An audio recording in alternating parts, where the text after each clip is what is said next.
Hey friends, um, you know, uh, the subject, first I want to show you, this is where, actually the lake, it's actually really a pond, but I call it a lake because it's very big.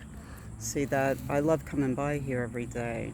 I stop, I take pictures. Sometimes there's the large birds like the great blue heron, the Rosetta spoonbill, egrets. I get some great reflection shots on this water. Anyway, you know,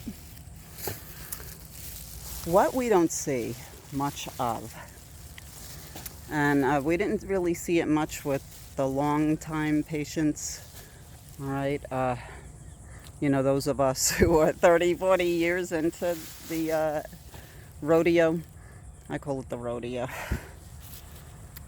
We don't see, we didn't see much what our kids were going through, you know?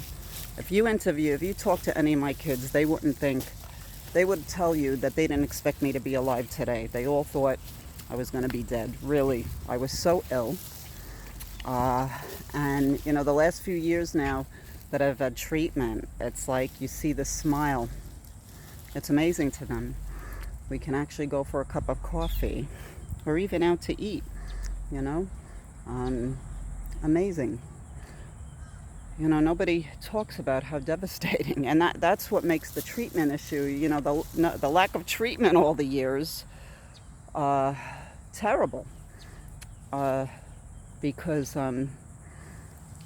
our lives were limited with our kids, and Dr. Cheney, called this the divorce disease, and unfortunately, yeah, either people didn't get married, divorced. I have some friends whose other halves stuck in there, but most didn't. Especially years ago, the propaganda that was out there from the agencies, NIH and CDC, they were saying that we had, that people with this illness were middle-aged women. The guy there at the NIH, who's no longer with us, who passed away, he was going around to medical schools saying those are 40-year-old women who need to get behind the wheels of their BMWs. So this is what was going out there.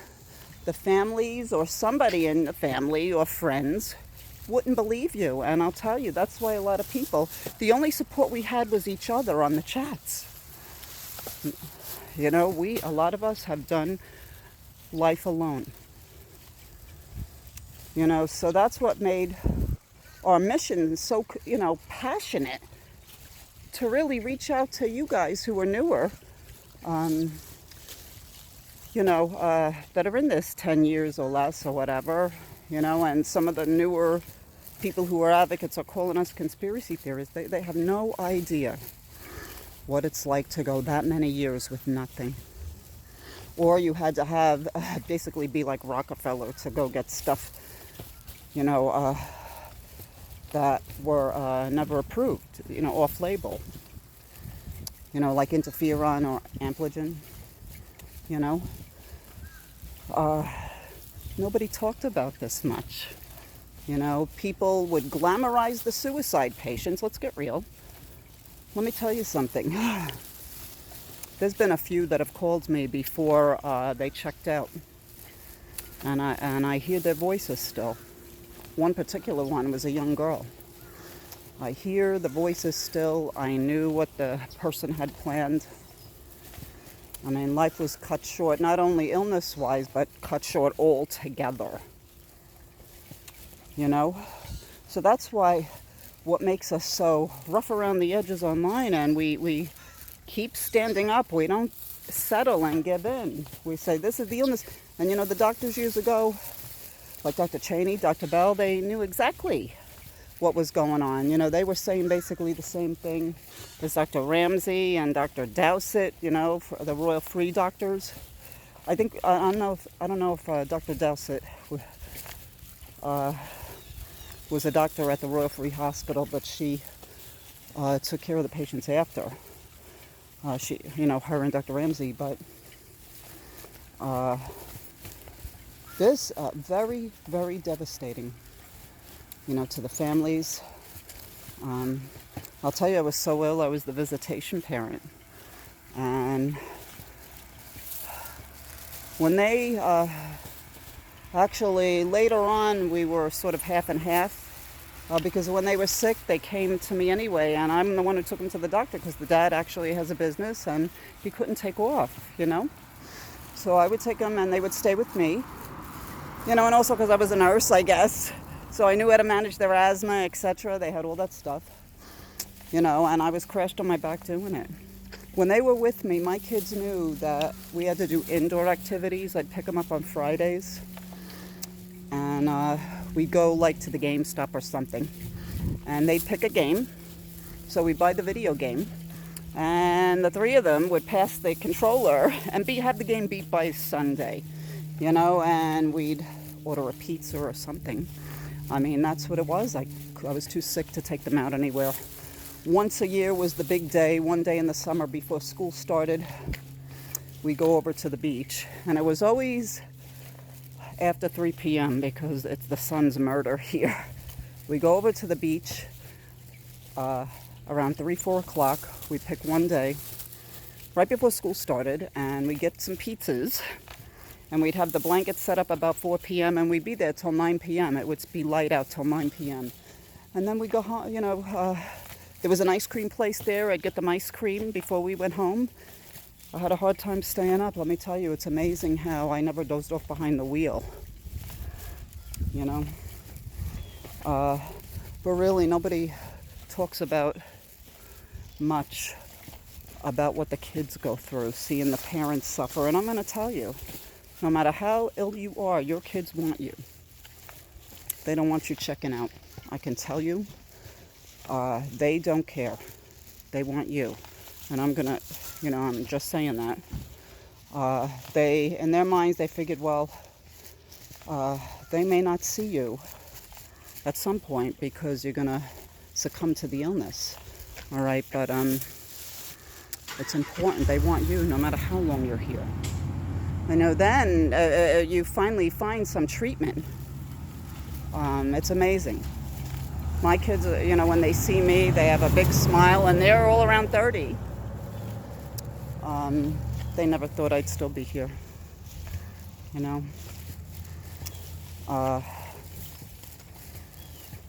So now I'm addicted to walking, now that I'm able to do it. I do it every day before I work. I work at home remote. And also on the days that I don't work, I start the day off. I get my bird, you know, I have Gray Baby, my African gray parrot, many years. She's rode the train with me. I get her on the porch and everything, then I get out, get my clothes on, my walking uniforms, my leggies, and my running shoes. I wear running shoes to walk in, they're more comfortable.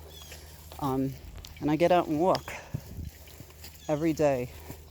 I appreciate every step I take because life was rough, you know, and there's challenges.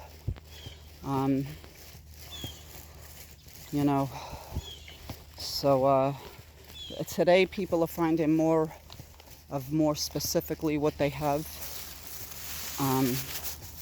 Unfortunately, criteria is overlapped, and the system is calling it two things. They're not calling, you know, saying specifically ME, so that makes it a challenge. Newer patients don't know what to believe until they see things are promised too many times and not done, you know. But I just wanted to talk about that, how, you know, nobody talks about really how devastated the families are. You may have a family member taking care of a younger one, but like the family members who are watching the ill patient, it wasn't talked about much through the years, and I think it should be. You know, it all shouldn't be left behind closed doors. See, nobody knew, you know, they're seeing this long COVID. They think that's brand new. You know, those of us who became ill years ago was another thing that took us out. Or whatever, I know somebody with a head injury who became ill. Different things. But most of us have struggled alone. I know there was another patient, I'll tell you, a guy, he actually did an audio chat. Really cool guy, you know, in the mid 2000s. And then he didn't show up one day. The poor guy, his house went on fire. He was sleeping during the fire. He actually made it to the burn unit, but he died 2 weeks later. And I don't know if anybody remembers him. Eddie Bauer, it was his name. Really nice guy, because he was alone at home. His mother was devastated. But that's most of us, alone at home, you know? And so we know. Anyway, I know some of you identify with what I say, some don't. But really, I think this should be, shouldn't be rushed under the rug. And I know I'm talking a long time, so if I made you bored and talked your ear off, I'm sorry. But I'm almost home, so I'm going to go home and do my thing. Anyway, have a great day, friends. As good as you can. I love you. God bless.